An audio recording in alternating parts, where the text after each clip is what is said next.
नमः शिवाय।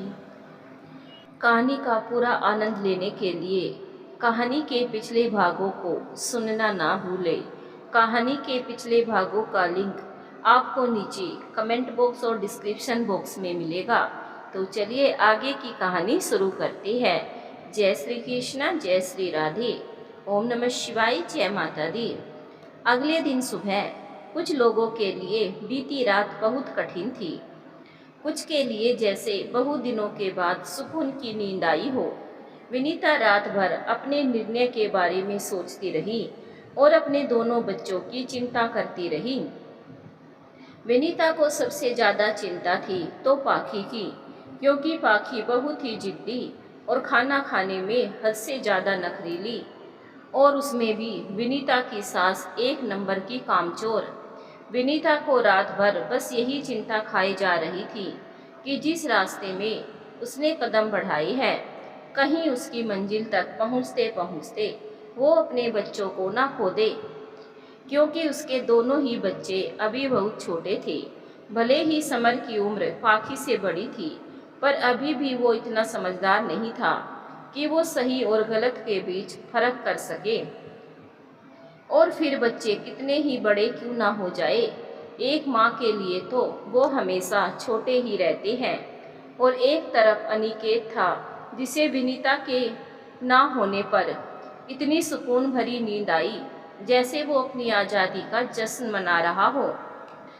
अब विनीता और अनिकेत की इस लड़ाई में सबसे बुरा हाल था तो हीरा देवी का, क्योंकि उन्हें काम के नाम से ही बहुत चिढ़ थी। और एक बहू थी जो रात दिन एक नौकर की तरह उनकी जी हुजूरी में लगी रहती थी, अब वो भी नहीं थी। तो अब हीरा देवी की चिंता भी गहरी रात की ही तरह गहरी होती जा रही थी, और इसी चक्कर में वो रात भर ठीक से सो भी नहीं पाई। विनीता उठकर अपनी सहेली के ऑफिस जाने के पहले ही सारा काम और उसके नाश्ते के साथ साथ उसका लंच भी तैयार कर दिया और बेड टी लेकर इशिता को जगाने आ गई। ये सब देखकर इशिता को तो बहुत अच्छा लगा, और साथ ही वो बहुत हैरान भी हो गई कि अभी सुबह के सिर्फ 8 ही बजे है और घर का सारा काम भी हो गया। सच में विनीता, तूने कमाल ही कर दिया। मैं तो कभी इतना सब कुछ सपने में भी नहीं सोच सकती, तो करने की तो बात ही दूर है। लड़की चाहे शादी से पहले जितनी ही आज़ादी से जी ले, पर एक बार जब उसकी शादी हो जाती है ना, तो जिम्मेदारी को निभाने की हिम्मत भी खुद ही आ जाती है उसमें। और वैसे भी मैं कौन सा पैदा होते ही एक काम वाली बन गई थी। अपने पिता के घर में तो मैं भी राजकुमारी की तरह इठलाती रहती थी। वो तो ससुराल आकर अपनी असली औकात पता चली, ना सिर्फ अपनी सास से बल्कि अपने पति और बच्चों से भी। इतना कहते ही विनीता का गला भर आया और इशिता को भी विनीता के दर्द का एहसास हुआ। तभी इशिता ने विनीता का मूड चेंज करने के लिए कहा कि तूने तो मेरी बहुत मदद कर दी, अब मेरी बारी। विनी, तू बता आखिर मुझे अब तेरी मदद कैसे करनी है, मुझे इंग्लिश सिखाकर। इशिता को विनीता की ये बात सुनकर बड़ी हैरानी हुई और उसने विनीता से कहा, विनीता, ये तो वही बात हो गई कि हम दूसरों को रास्ता दिखाते दिखाते खुद ही गड्ढे में गिर गए। जैसे लोहा लोहे को काटता है, ठीक वैसे ही अब ये इंग्लिश भाषा ही मेरे परिवार को सही रास्ते पर लेकर आएगी। अब इशिता को भी धीरे धीरे विनीता की बातों के पीछे का मतलब समझ आने लगा था। इसीलिए उसने अब बिना किसी सवाल के अपनी सहेली का साथ देने का फैसला लिया। इधर विनीता के ससुराल में सभी घोड़े बेचकर सो रहे थे, क्योंकि आज उनके घर का अलार्म, जो कि विनीता थी, वो आज घर पर थी ही नहीं। इसीलिए आज कोई भी वक्त पर सोकर नहीं उठा और नहीं घर में भगवान की आरती की गूंज सुनाई पड़ी। अनिकेत के फ़ोन में बार बार उसके ऑफिस से कॉल आने की वजह से अचानक नींद खुल गई और उसने नींद में ही फ़ोन उठाया। हेलो, हेलो अनिकेत, कहाँ है तू? अभी तक ऑफिस क्यों नहीं आया? तुझे याद तो है ना कि आज हमारी मिस्टर कुलकर्णी के साथ बहुत इम्पोर्टेंट मीटिंग होने वाली है। ये सुनकर तो अनिकेत की आंखों से जैसे सारी नींद ही उड़न छू हो गई और वो एकदम से घबरा कर उठा और उसने अपने फ़ोन में टाइम चेक किया तो फ़ोन में सुबह के 10 बज चुके थे, जबकि हर रोज़ अनिकेत 9 बजे ही ऑफिस में पहुंच जाता है। पर आज विनीता के ना होने से जिंदगी में पहली बार अनिकेत से इतनी बड़ी गलती हो गई। अभी मीटिंग का समय तो वही 11 बजे से है ना? समय तो वही है, पर मिस्टर कुलकर्णी मीटिंग से पहले तुझसे कुछ बात करना चाहते थे, इसीलिए तुझे जितना जल्दी हो सके ऑफिस पहुंचना होगा। हाँ ठीक है, तू कैसे भी करके अभी मिस्टर कुलकर्णी को बातों में उलझा कर रख, मैं 11 बजे के पहले ही ऑफिस पहुंच जाऊंगा। अनिकेत कॉल डिस्कनेक्ट करते ही सीधा उठकर बाथरूम की तरफ भागा और जल्दी ही नहा धोकर रेडी होने लगा। अनिकेत की आज बहुत ही खास मीटिंग थी, तो आज उसे अच्छा ड्रेसअप करके भी जाना था, इसीलिए अनिकेत जल्दी ही अपने कपड़े खोजने लगा और अब उसे उसकी चीज़ें नहीं मिली तो वो एकदम से चिल्ला कर बोला, अरे विनीता, कहाँ हो तुम? यार, मेरा कोई भी सामान नहीं मिल रहा है और मुझे ऑफिस के लिए भी लेट हो रहा है। जल्दी आओ और आकर मेरी मदद करो। इतना कहते ही अचानक ही अनिकेत को याद आया कि विनीता तो कल ही घर छोड़कर चली गई है, तो वो अब उसकी मदद के लिए कैसे आ सकती है। तभी अनिकेत के अहम ने अंदर से उससे कहा कि अगर विनीता नहीं है तो क्या हुआ, वो खुद ही अपना काम कर सकता है, जैसे कि वो शादी के पहले ही कर लिया करता था। अब कौन सी विनीता उसकी जिंदगी में थी? ऐसा सोचकर अनिकेत तुरंत रेडी हो गया और उसने अपनी सभी जरूरी फाइल अपने बैग में रख ली और भागकर डाइनिंग टेबल पर बैठ गया। माँ, आज मैं बहुत लेट हो गया हूँ, तो आप मेरा नाश्ता पैक कर दीजिए, मैं ऑफिस में ही खा लूँगा। थोड़ी देर तक जब अनिकेत को अपनी माँ का कोई जवाब नहीं मिला तो जल्दी ही उठकर वो किचन की तरफ गया, तो उसने देखा कि उसकी माँ तो किचन में थी ही नहीं और ऊपर से नाश्ता तो दूर, चाय तक हीरा देवी ने नहीं बनाई थी। ये देखकर अनिकेत को बहुत हैरानी हुई कि माँ ने तो मुझसे खुद कहा था कि कल रात का डिनर बस मैं बाहर से ऑर्डर कर दूं, बाकी वो आज से किचन संभाल लेगी। फिर उन्होंने मेरे लिए कुछ बनाया क्यों नहीं? खुद जाकर माँ से ही पूछ लेता हूँ। अनिकेत भागकर अपनी माँ के कमरे में गया, जो बिस्तर पर लेटकर हाय राम की माला जप रही थी। ये देखकर अनिकेत बहुत घबरा गया और उसने अपनी माँ से कहा कि आपको क्या हुआ है माँ? आप ऐसे क्यों करहा रही है? अरे बेटा, अब मैं तुझे क्या ही बताऊं कि मेरे साथ क्या ही हुआ है।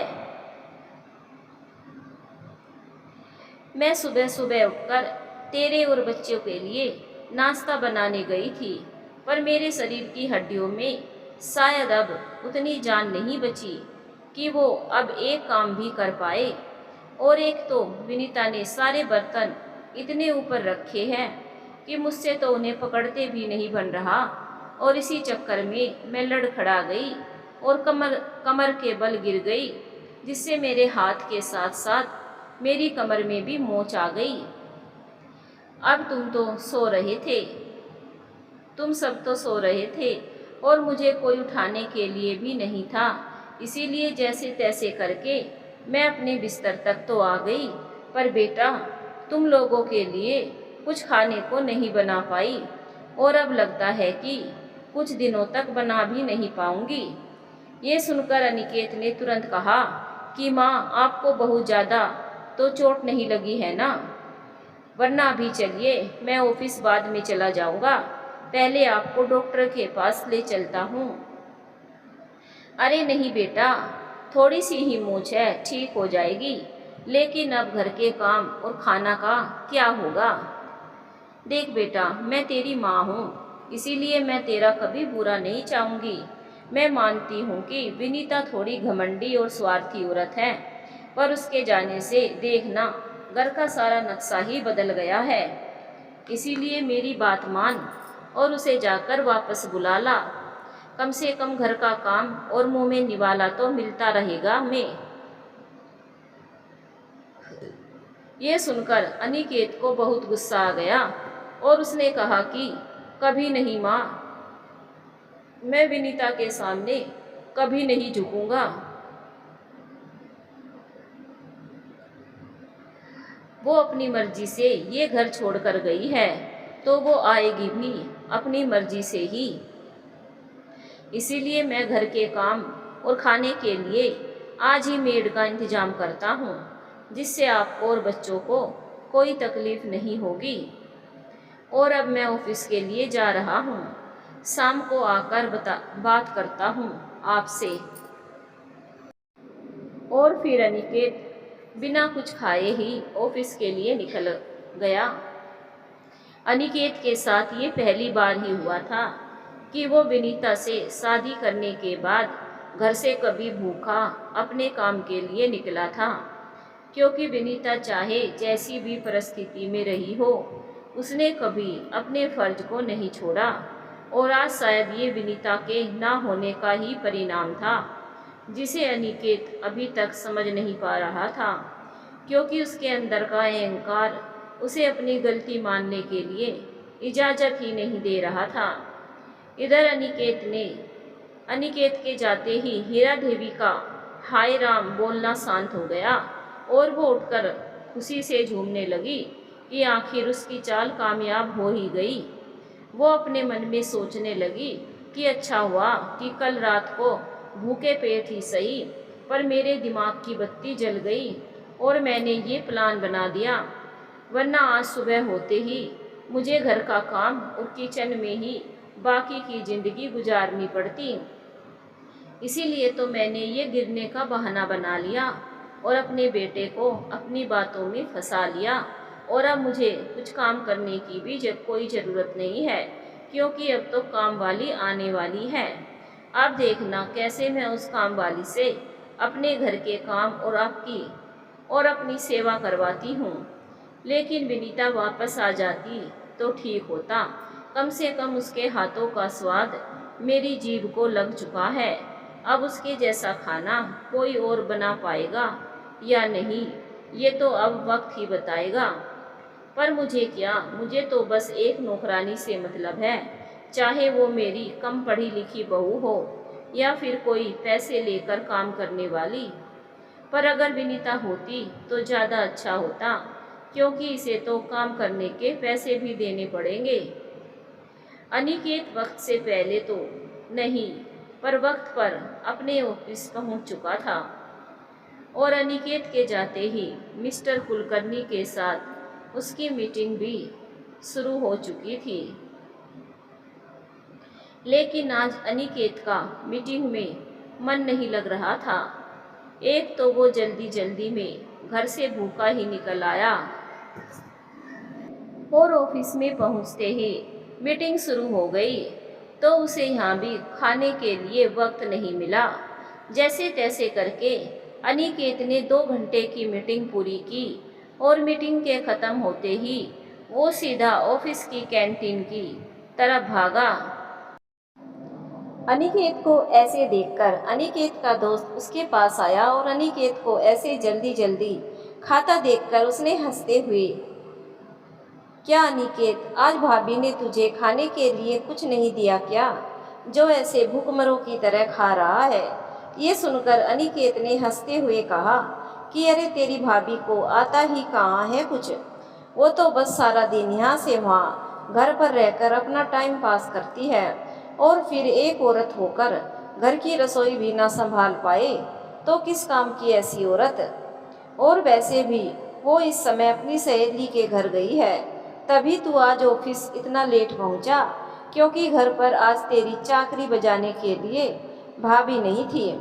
ये सुनकर अनिकेत को अपने दोस्त के ऊपर थोड़ा गुस्सा आ गया, पर उसने अपने दोस्त से कुछ नहीं कहा। अनिकेत का स्वभाव उसके ऑफिस में लगभग सभी जानते थे कि उसकी मानसिकता एक गृहिणी औरत के लिए अलग थी और एक जॉब करने वाली औरत के लिए अलग थी, जबकि औरत कभी अलग अलग नहीं होती है, बस उनकी ज़िंदगी में उतार चढ़ाव अलग अलग होते हैं। पर इतनी सी बात अनिकेत जैसे लोगों के दिमाग में कहाँ घुसने वाली थी।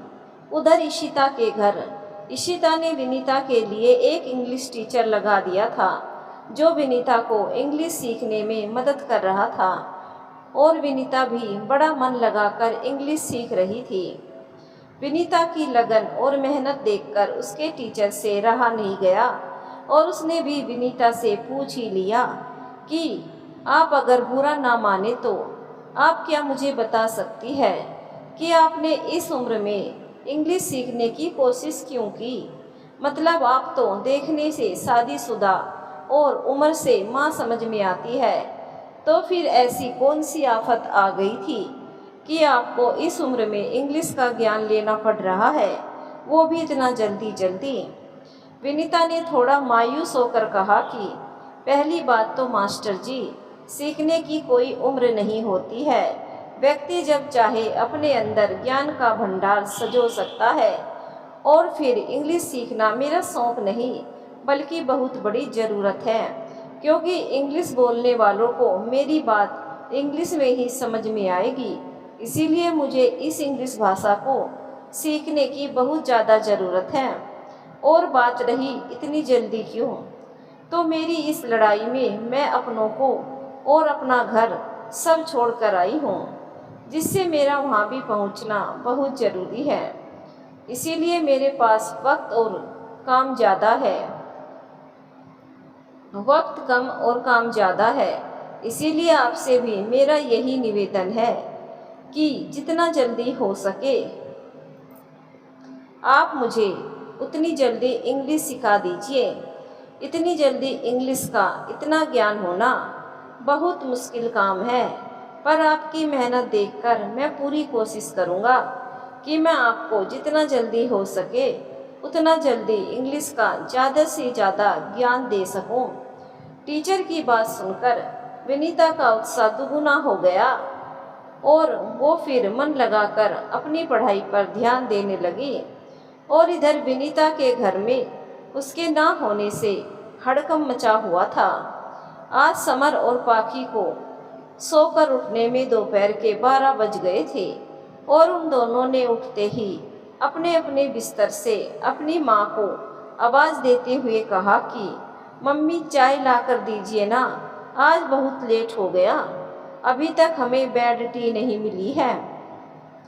बहुत देर तक जब उन दोनों की बेड टी उनके पास नहीं आई, तब समर अपने रूम से और पाखी अपने रूम से बाहर आकर विनीता को पूरे घर में ढूंढने लगे। पर जब उन्हें विनीता कहीं नहीं मिली, तब पाखी ने अचानक ही कहा कि लगता है भैया मम्मी सच में अब लौटकर नहीं आने वाली है, वरना मम्मी इतनी देर तक तो हम दोनों से दूर नहीं रह सकती थी। कोई नहीं, हम दोनों दादी से चलकर चाय के लिए कहते हैं, वो हमें बहुत प्यार करती है, हमारी मम्मी से भी ज़्यादा, तो वो हम दोनों के लिए चाय ज़रूर ही बना देगी। समर और पाखी जब ये सोचकर अपनी दादी के कमरे में गए तो उन्हें वहाँ पर अपनी दादी नहीं मिली और फिर समर और पाखी ने पूरा घर छान लिया, पर उनकी दादी उन्हें कहीं नहीं मिली। और अब तो पाखी का भूख की वजह से दम निकला जा रहा था। उसने अपने बड़े भाई समर से कहा कि भैया बहुत भूख लगी है, चलो चलकर कुछ खाने के लिए ऑर्डर कर लेते हैं, और वैसे भी इस समय तो मम्मी भी नहीं है घर पर, तो हमें वो घर का बोरिंग खाना भी नहीं पड़ेगा और हम लोग टेस्टी खाना बाहर से ऑर्डर करके खा लेंगे। हाँ तू ठीक कह रही है, रुक मैं पापा को अभी कॉल करता हूँ कि वो मुझे कुछ पैसे भेज दे, तो मैं बाहर से हम दोनों के लिए खाना ऑर्डर कर लेता हूँ। समर ने अपने फ़ोन से अनिकेत को बहुत कॉल किए, पर अनिकेत काम में व्यस्त होने की वजह से समर का कॉल नहीं उठा पाया। अनिकेत से बात न हो पाने की वजह से समर को पैसे नहीं मिले, जिससे वो अपने और पाकी के लिए बाहर से खाना ऑर्डर नहीं कर पा रहा था, और अब दोनों का भी भूख से बहुत बुरा हाल हो रहा था। क्यों ना भैया हम घर से ही पैसे ले ले, और फिर जब पापा घर वापस आएंगे तो उन्हें हम इन पैसों के बारे में बता देंगे। ख्याल तो तेरा अच्छा है, पर हमें घर में पैसे देगा कौन? ना घर पर मम्मी है और ना ही दादी, और तो अब हमें कौन देगा पैसे? अगर मम्मी होती भी ना भैया, तो भी वो हमें पैसे नहीं दे पाती, क्योंकि उनके पास पैसे होते ही नहीं हमें देने के लिए, और ऊपर से लेक्चर अलग सुनने को मिलता।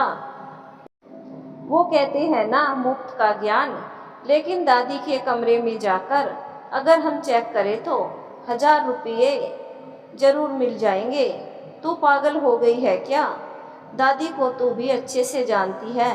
अगर उन्हें पता चला कि उनकी गैर हाजिरी में हमने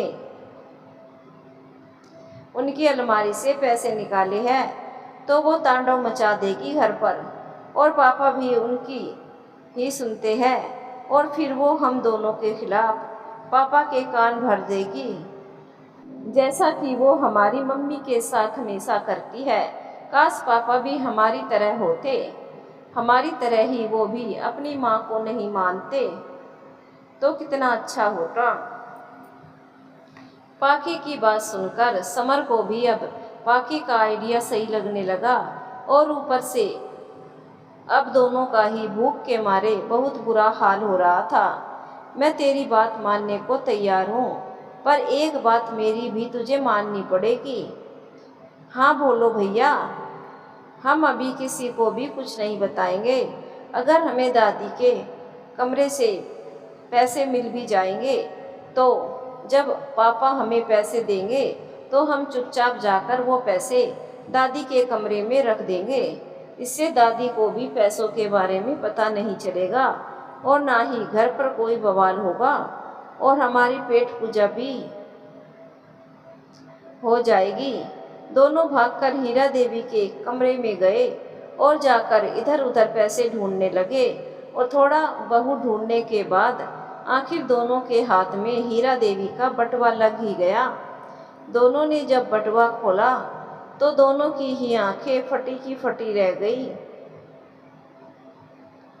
क्योंकि उसमें कम से कम 7 से 8 हजार रुपये थे।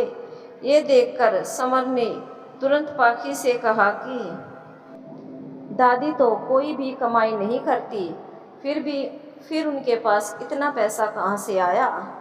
कहीं दादी भी तो हमारी तरह घर में किसी के न रहने पर पैसा चोरी करती हो? और इतना कहकर पाकी जोर जोर से हंसने लगी। पर जब समर ने पाकी के इस मजाक पर उसे घूर कर देखा, तो पाकी ने अपने दांत दिखाना बंद कर दिया, और दोनों ने फिर उसमें से 2000 रुपये निकाले और बटुए को जैसे का तैसा रख दिया, और फिर तुरंत एक के बाद एक कई महंगी डिश ऑर्डर की। थोड़ी देर में खाना भी आ गया, और पाकी समर ने जमकर खाना खाया, और समर ने इतना सारा खाना मंगा लिया था कि ज़रूरत से ज़्यादा ही खाना अब बर्बाद होने वाला था, क्योंकि अब दोनों का ही पेट भर चुका था, और अब उनसे और नहीं खाया जा रहा था। भैया अब हम क्या करेंगे? खाना तो बहुत बच गया है, और ये बचा हुआ खाना हम दादी को खिला देंगे। आखिर उनके पैसे के खाने में उनका इतना हक तो बनता ही है। और दोनों ही जोर जोर से हंसने लगे। तभी हीरा देवी वहाँ पर आ गई, और दोनों बच्चों को ऐसा हंसते हुए देखकर उन्होंने कहा कि ऐसा कौन सा चुटकुला सुना रहा है तू अपनी बहन को, जो इतना जोर जोर से वो भी और तू भी हंस रहा है? दादी को देखते ही दोनों चुप हो गए, और समर ने बात को पलटते हुए कहा कि दादी आप कहाँ चली गई थी? हम दोनों ने ही आपको कितना घर में ढूंढा, ना तो आपने आज हमें बेड टी दी और ना ही हमारे लिए कुछ खाने को बनाया। इसीलिए हमने फिर पापा को कॉल किया और ये खाना ऑर्डर करवाया। खाना सिर्फ तुम दोनों को ही खाना था या फिर पूरे मोहल्ले को, जो इतना खाना एक बार में ही मंगा लिया तुम दोनों ने? अरे मैं तो डॉक्टर के पास गई थी, वो आज तुम लोगों के लिए ही नाश्ता बनाने गई थी और किचन में मेरा पैर फिसल गया और मैं गिर गई और मुझे मोच आ गई। कोई बात नहीं दादी, इस उम्र में अक्सर लोग गिरते ही रहते हैं, कभी जमीन में तो कभी किसी की नज़र से। पर आप चिंता मत करो, हम दोनों को जितना खाना था हमने खा लिया है। अब आपको खाना है तो आप भी इसमें से खा सकती है। संवर की बात सुनकर हीरा देवी को गुस्सा तो बहुत आया, पर उसने फिर भी बड़े शांति से कहा कि तेरी दादी अभी इतनी भी कमज़ोर नहीं हुई है कि उसकी आंखें कमज़ोर हो जाए, और ये बचा कुचा खाना तुम दोनों ही रात में खा लेना, क्योंकि मुझे भूख नहीं है। मेरी सहेली ने मुझे गर्मा गर्म पकवान बनाकर खिला दिया है। तभी पाखी ने कहा कि पर आप तो कह रही थी कि आप डॉक्टर के पास गई थी, फिर आपकी सहेली ने आपको खाना कहाँ खिला दिया? अब हीरा देवी अपने ही झूठ में फंस गई और उन्होंने बात बनाते हुए कहा कि अरे मेरा मतलब मेरी सहेली के साथ ही मैं डॉक्टर के पास गई थी और फिर वो मेरी हालत देखकर मुझे अपने घर अपने साथ ले गई थी, और फिर बेचारी को जब तेरी माँ की हरकत के बारे में पता चला तो उसने अपनी बहू से कहकर मेरे लिए अच्छा अच्छा खाना बनवाया और फिर मुझे यहाँ तक छोड़कर भी गई। अब मैं बहुत थक गई हूँ, जा रही हूँ थोड़ा आराम करने, और फिर बच्चों और तुम लोग भी अपनी अपनी पढ़ाई कर लेना, शाम तक पापा किसी काम वाली का इंतजाम कर देंगे। इतना कहकर हीरा देवी वहाँ से अपने कमरे की तरफ चली गई। ये देखकर पाखी ने धीरे से समर से कहा कि अच्छा ही हुआ भैया जो हमने दादी के बैग से पैसे निकाल लिए, वरना हम उनकी राह देखते देखते भूखे ही मर जाते कि ये कब आएगी और कब हमें खाना बना कर देगी। अरे ये तो बड़ी स्वार्थी है, खुद जाकर खाकर आ गई और हमारे बारे में एक बार भी नहीं सोचा। तभी समर ने कहा कि जब हमारी माँ ने ही हमारे बारे में नहीं सोचा, ये तो हमारे पापा की माँ है, उन्हें भला हमारी इतनी चिंता क्यों होगी? इतना कहकर समर भी अपना फ़ोन चलाते हुए अपने कमरे में चला गया। पाखी वहीं बैठे बैठे सोचने लगी कि क्या सच में मम्मी घर वापस नहीं आएगी? अगर वो नहीं आई तो मेरे स्कूल के लिए टिफ़िन और मेरी हर चीज़ मेरे कमरे में कौन आकर देगा?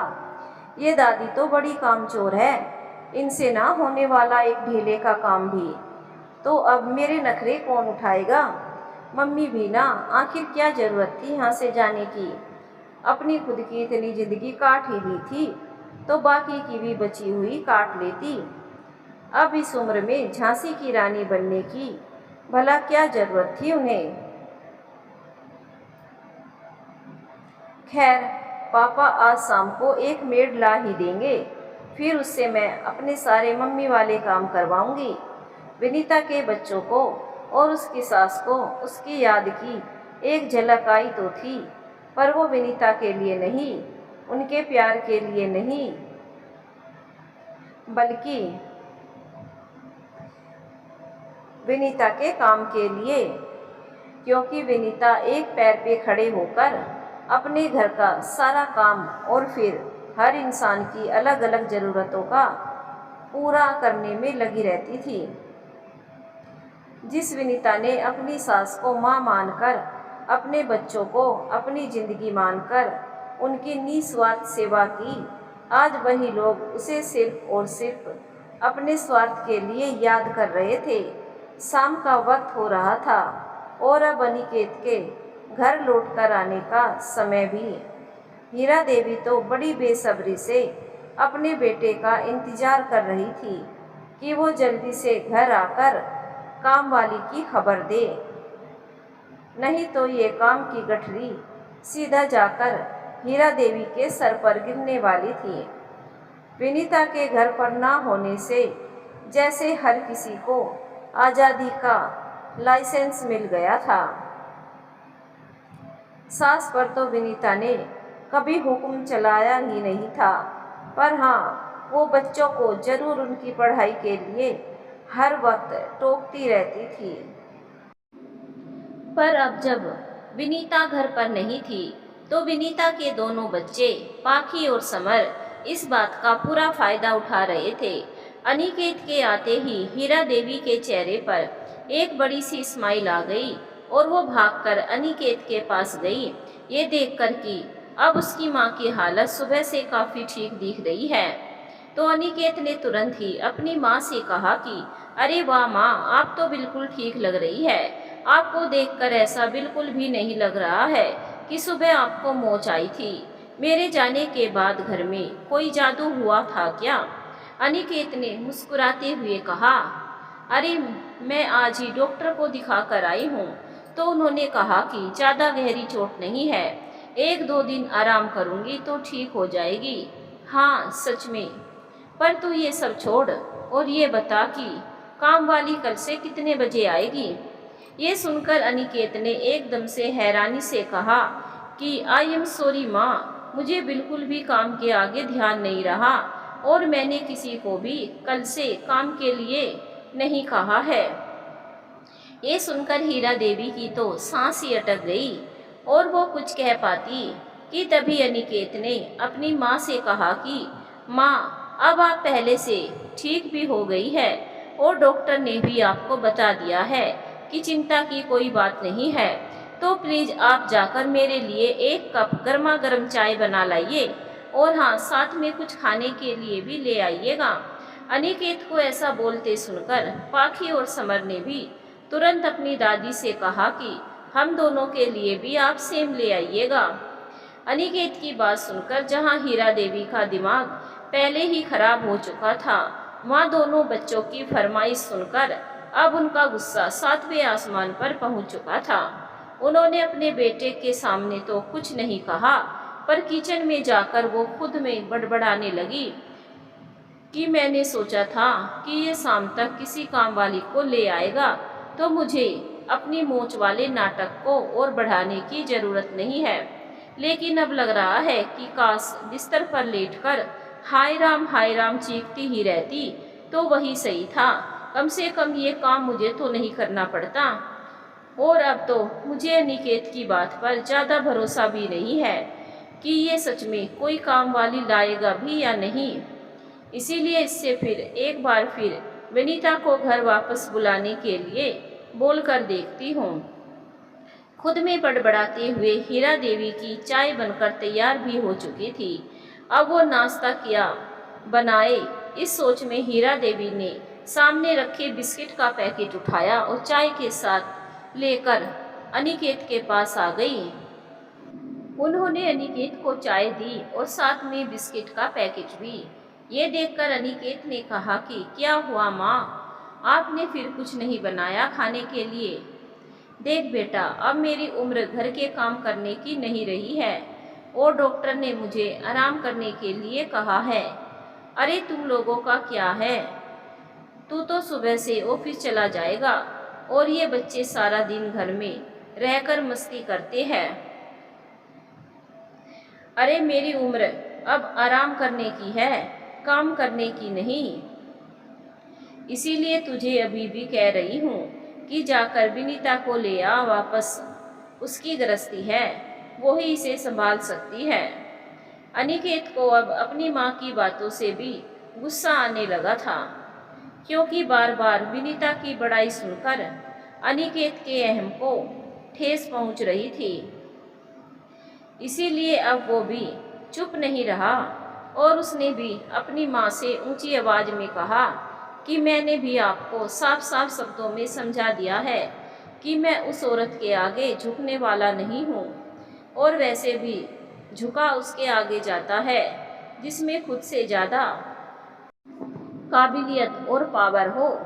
और उस विनीता के पास ऐसा क्या है जो मैं उसके आगे झुक जाऊं। ना तो वो कमा सकती है और ना ही वो इतनी मॉडर्न और स्मार्ट औरतों में से है जिसके पीछे मैं भागूं। यहाँ तक कि वो अपना इंट्रो भी ढंग से इंग्लिश में नहीं बोल पाती है, तो फिर ऐसी औरत के आगे भला मैं क्यों झुकने जाऊं? सिर्फ इसलिए कि सुबह से उठकर देर रात तक घर का काम करती है, बच्चों का, आपका और मेरा ध्यान रखती है। अरे माँ, मैं किसी भी मेड को अच्छी खासी कीमत दूंगा तो वो भी हमारे घर में 24 घंटे रहकर काम करेगी। और रही बात ध्यान रखने की, मुझे नहीं लगता कि अब हम सब और बच्चे इतने नादान हैं कि अपना ध्यान खुद ना रख सके। इसीलिए अब आप विनीता के नाम की माला जपना बंद करिए और आराम करिए। मैं कल सुबह एक मेड को लेकर आ जाऊंगा और अभी के लिए मैंने खाना ऑर्डर कर दिया है, वो बस आता ही होगा।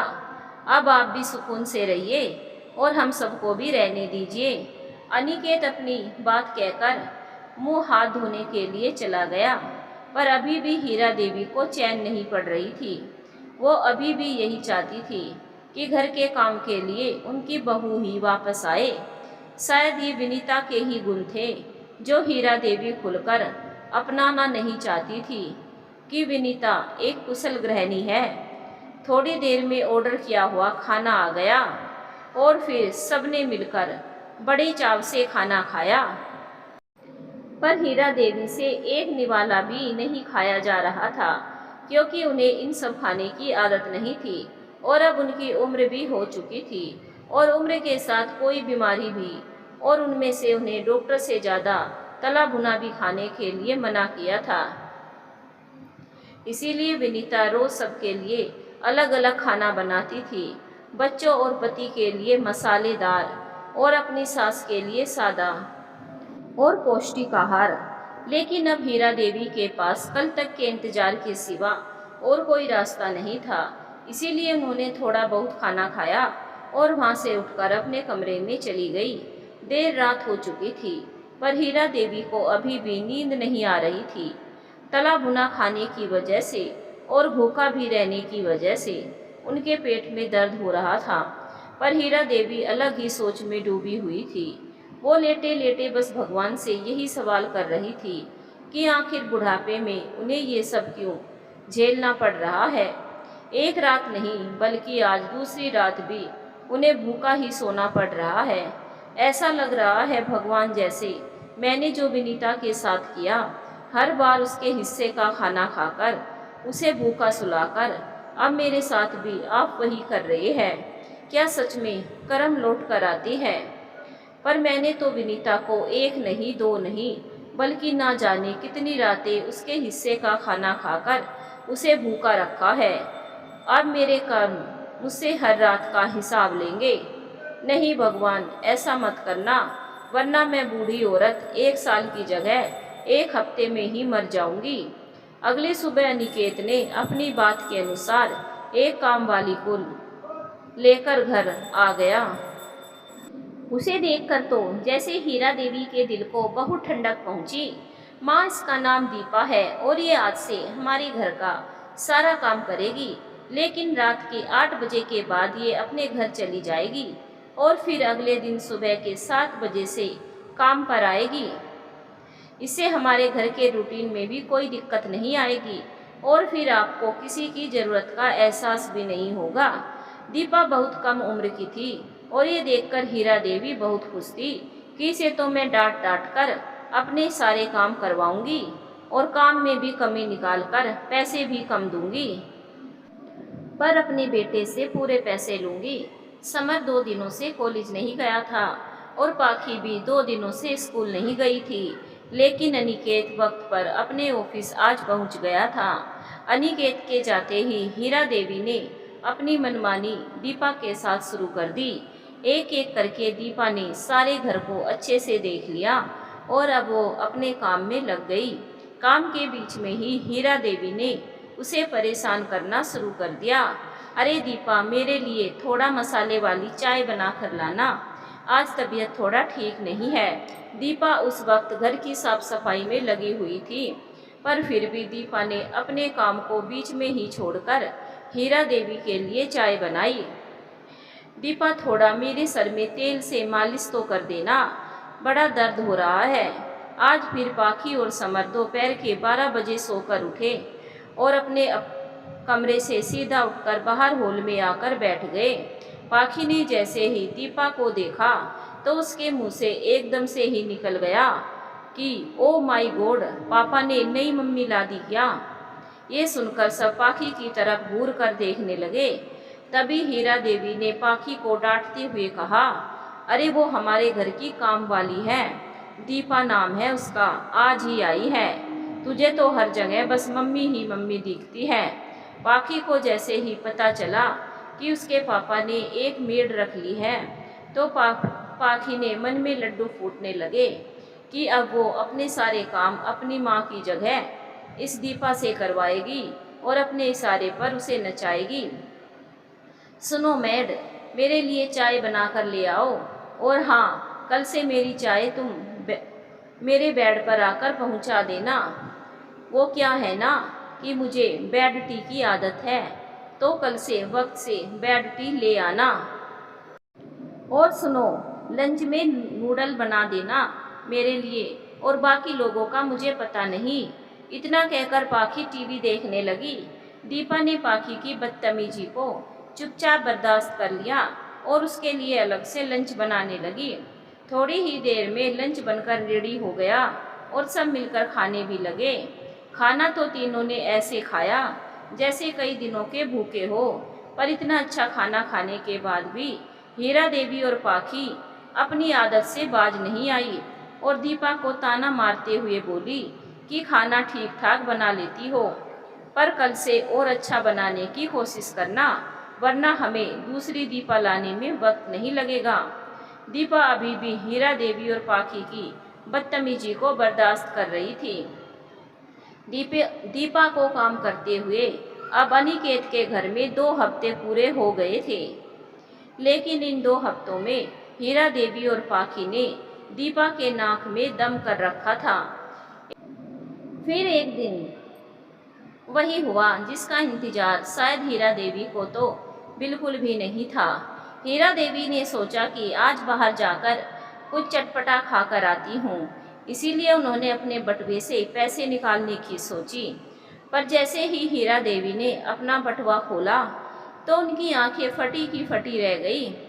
उनके बटुए में जहाँ हजारों रुपए थे, अब वहाँ पर 1 रुपये का सिक्का भी नहीं बचा था।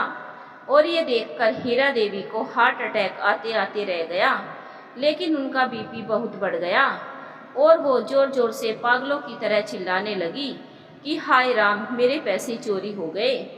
हीरा देवी की आवाज़ सुनकर सब उनके कमरे में भागे भागे आए और आज संडे का दिन था तो अनिकेत घर पर ऑफिस का काम कर रहा था, पाखी टीवी देखने का और दीपा सबके लिए नाश्ता बनाने में लगी थी। लेकिन आज समर अपने दोस्तों के साथ बाहर पार्टी करने गया हुआ था, इसीलिए वो आज घर पर नहीं था। अपनी माँ को ऐसे चिल्लाते हुए देखकर अनिकेत थोड़ा परेशान हो गया और उसने अपनी माँ से कहा कि क्या हुआ माँ, आप ऐसे क्यों चिल्ला रही हैं? अरे मैं तो लुट गई, बर्बाद हो गई, मेरे सारे पैसे चोरी हो गए। पैसे चोरी की बात सुनकर पाखी बहुत घबरा गई कि शायद उसने और समर ने मिलकर जो उस दिन दादी के बैग से पैसे निकाले थे, उनके बारे में शायद दादी को आज पता चल गया है। ये जानकर पाखी के तो पसीने निकलने लगे कि अगर गलती से भी ये बात पापा को पता चल गई कि वो पैसे मैंने और भैया ने मिलकर चुराए हैं, तो आज भैया भी यहाँ नहीं है और उसके हिस्से की मार भी मुझे ही खानी पड़ेगी। अब मैं क्या करूँ? आप ये क्या बोल रही है माँ? हमारे घर में चोरी? ये नहीं हो सकता है। आखिर कभी भी आज से पहले हमारे घर में चोरी हुई है पैसों की, जो आज हो जाएगी। आपने ही अपने पैसे कहीं यहाँ वहाँ रख दिए होंगे और अब आपको याद नहीं आ रहा होगा। अरे तेरी माँ अभी इतनी बूढ़ी नहीं हुई कि पैसे जैसी चीज को रख कर भूल जाए। और वैसे भी 100 या 200 की चोरी नहीं हुई है। मेरे पर्स में पूरे 10,000 रुपये थे और अब एक फूटी कौड़ी भी नहीं है इसमें। माँ, आपके पास इतने पैसे आए कहाँ से? मैंने तो आपको कभी पैसे नहीं दिए, और जहाँ तक मुझे पता है कि आप भी विनीता की तरह घर पर ही रहती हैं, तो फिर आपके पास इतने पैसे आए कहाँ से?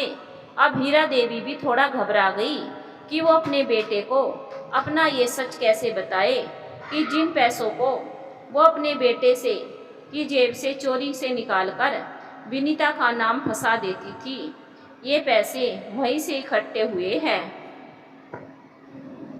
हीरा देवी ने सोचा कि अगर ये सच मेरे बेटे को पता चल गया तो कहीं ये अपनी पत्नी के मुंह में पागल ना हो जाए और मुझे बुढ़ापे में धक्के मारकर घर से ना निकाल दे। इसीलिए कोई भी तरकीब लगानी होगी और इस बात को घुमाना होगा।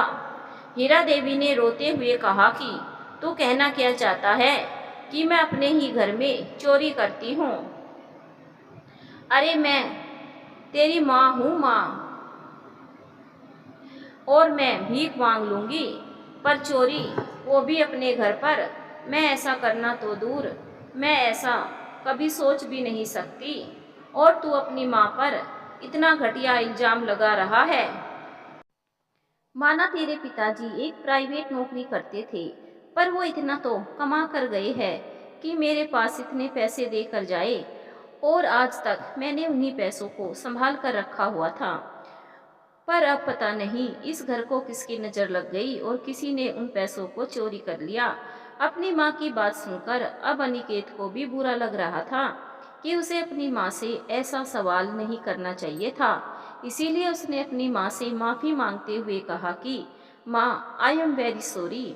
मेरा इरादा आपको दुख देने का नहीं था। वो बस एकदम से आपके पास इतने पैसे सुने तो मेरे मुंह से निकल गया।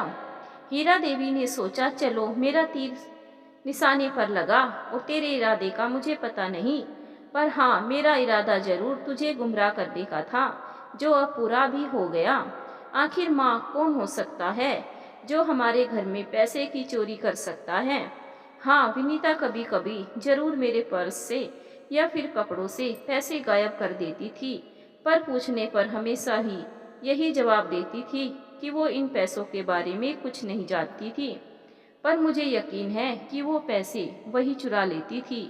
पर अब तो वो भी नहीं है इस घर पर कि हम उस पर शक या इल्ज़ाम लगा सके।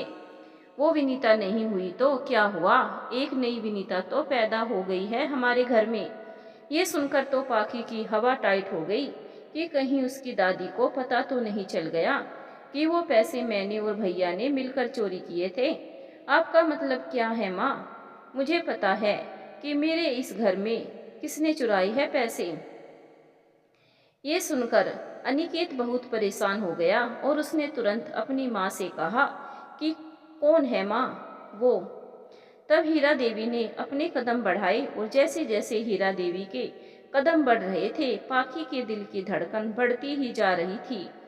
हीरा देवी ने जाकर दीपा को एक थप्पड़ मारते हुए कहा कि ये है वो चोर जिसने मेरे पैसे चोरी किए हैं। बता, तूने मेरे पैसे क्यों चोरी किए? दीपा को थप्पड़ मारते देखकर अनिकेत बहुत हैरान हो गया, पर पाखी की जान में जान आई और उसकी करनी का फल दीपा को मिला, उसे नहीं। माँ, आप ये क्या कर रही हैं? आप बिना सबूत के किसी पर भी ऐसे इल्जाम कैसे लगा सकती हैं?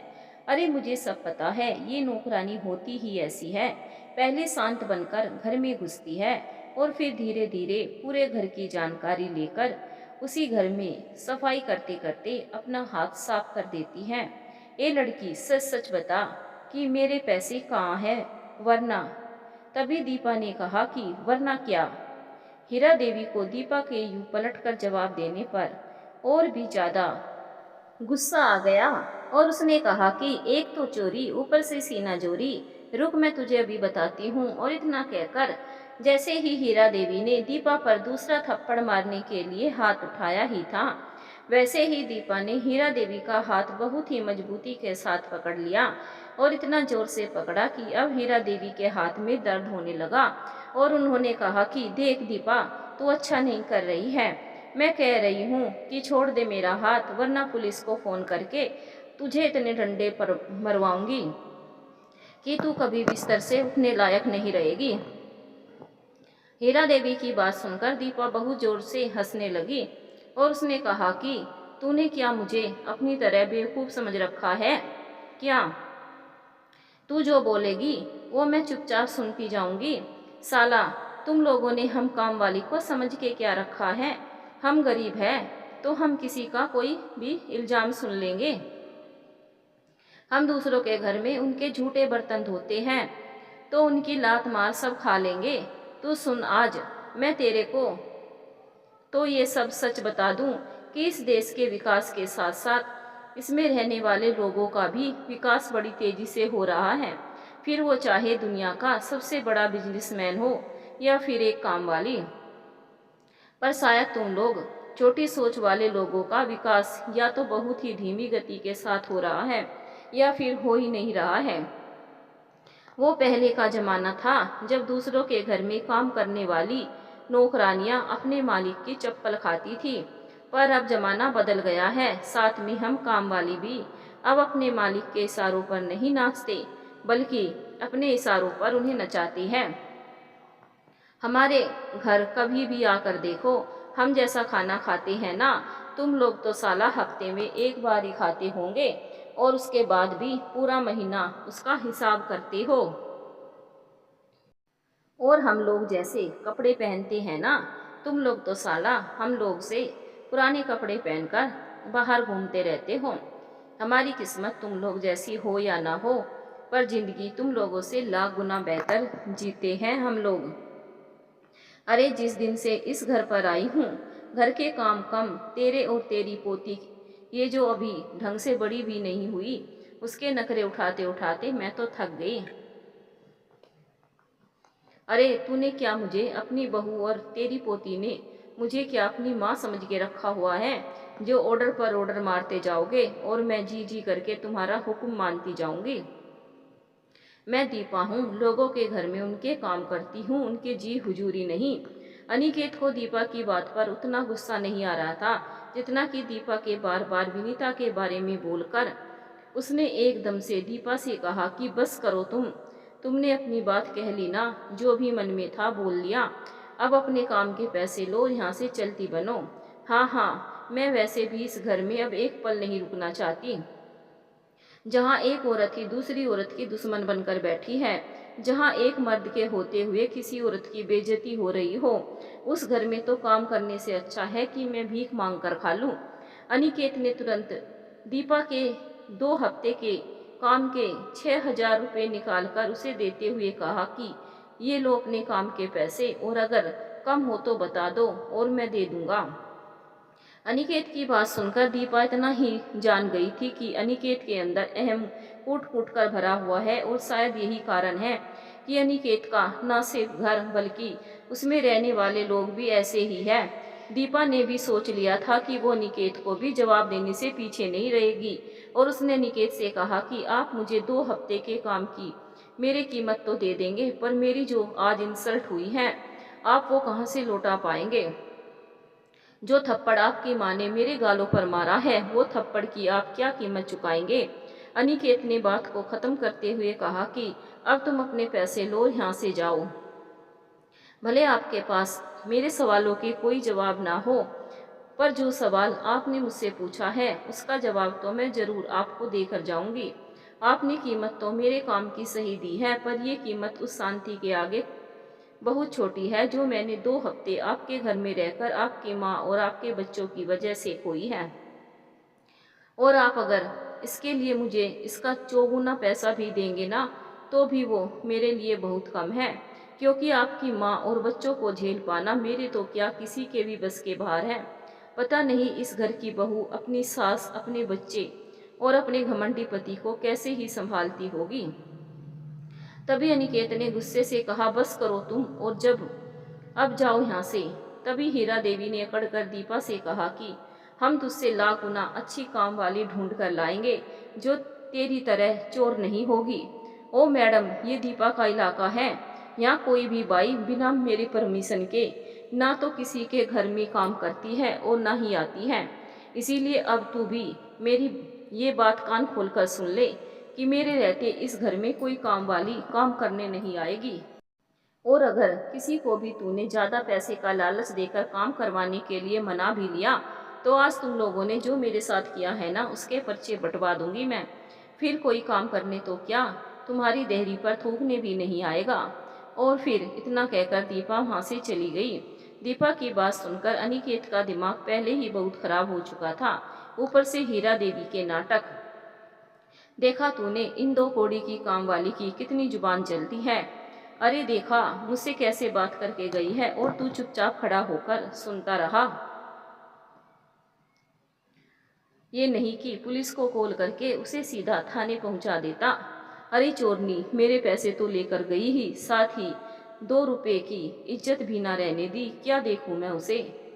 और गलती तो आपकी ही है ना, बिना किसी सबूत के आप उस पर इल्जाम ऊपर से उसे एक थप्पड़ भी मार दिया। अरे अब क्या मेरी यही इज्जत और काम बचा है कि मैं एक काम वाली के पीछे पुलिस बुलाता फिरूं, वो भी तब जब कोई भी सबूत नहीं है मेरे पास।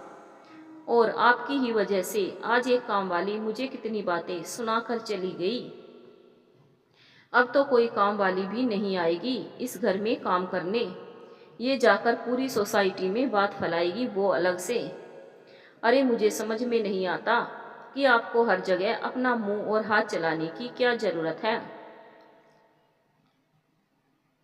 अरे वो काम वाली है आपकी गुलाम नहीं कि जो आप कहेगी वो सुन लेगी। अरे विनीता थी आपकी गुलाम, जो आपकी बातें और ताने दोनों ही चुपचाप सुनती थी। इतना कहकर अनिकेत भी अपने कमरे में चला गया। हीरा देवी तो अभी भी अपने पैसों के बारे में सोच सोचकर परेशान हो रही थी। पाखी की जान में थोड़ी सी जान आई थी कि एक बहुत बड़ी समस्या उसके पास आते आते रह गई। वरना आज अगर पापा ने पुलिस को बुला लिया होता दादी के कहने से, तो सारा सच सबके सामने आ जाता और फिर ना तो मेरी खैर रहती और ना ही समर भैया की।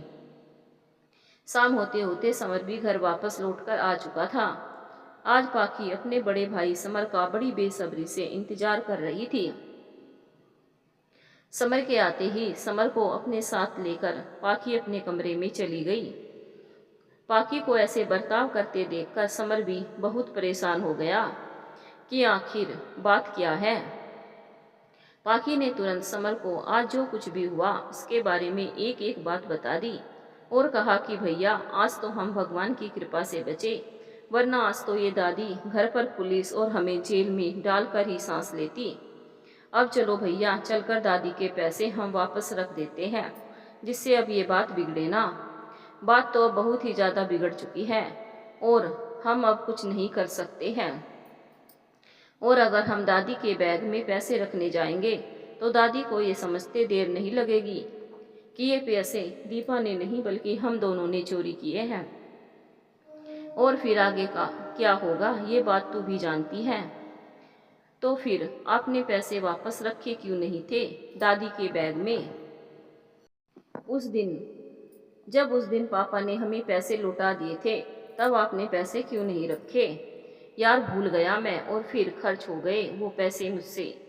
आपने वो पैसे खर्च कर दिए और आज दादी ने कहा कि उनके बैग से सारे पैसे चोरी हो गए हैं, जबकि मुझे बहुत अच्छे से याद है कि उस दिन हम दोनों ने दादी के बैग से सिर्फ 2000 ही निकाले थे।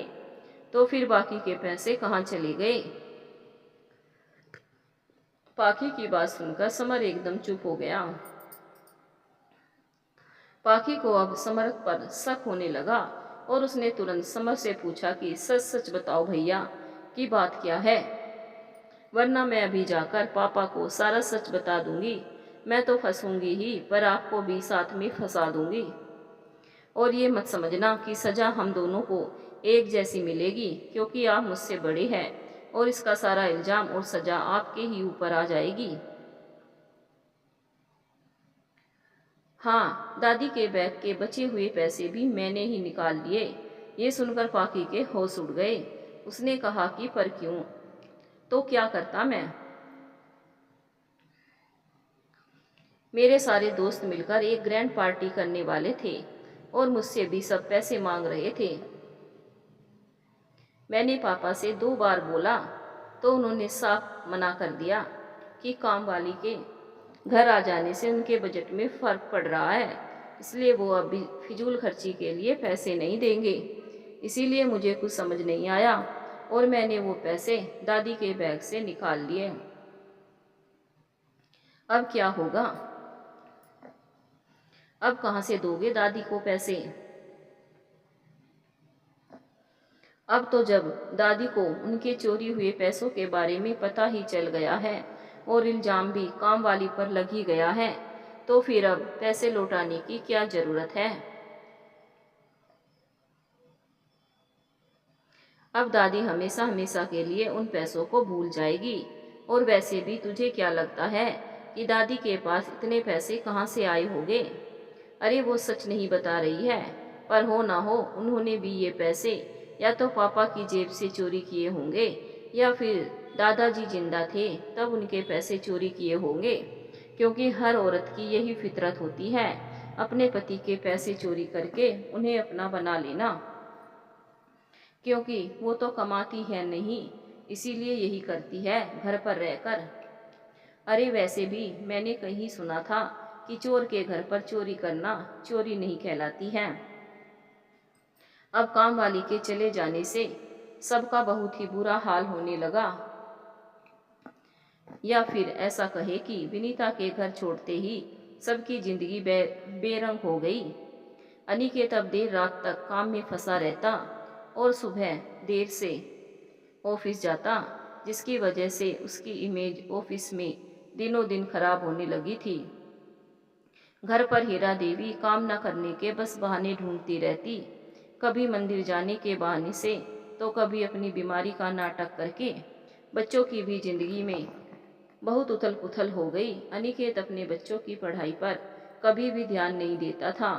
वो तो विनीता थी जो सुबह स्कूल से लेकर शाम की ट्यूशन तक बच्चों के पीछे पीछे लगी रहती थी।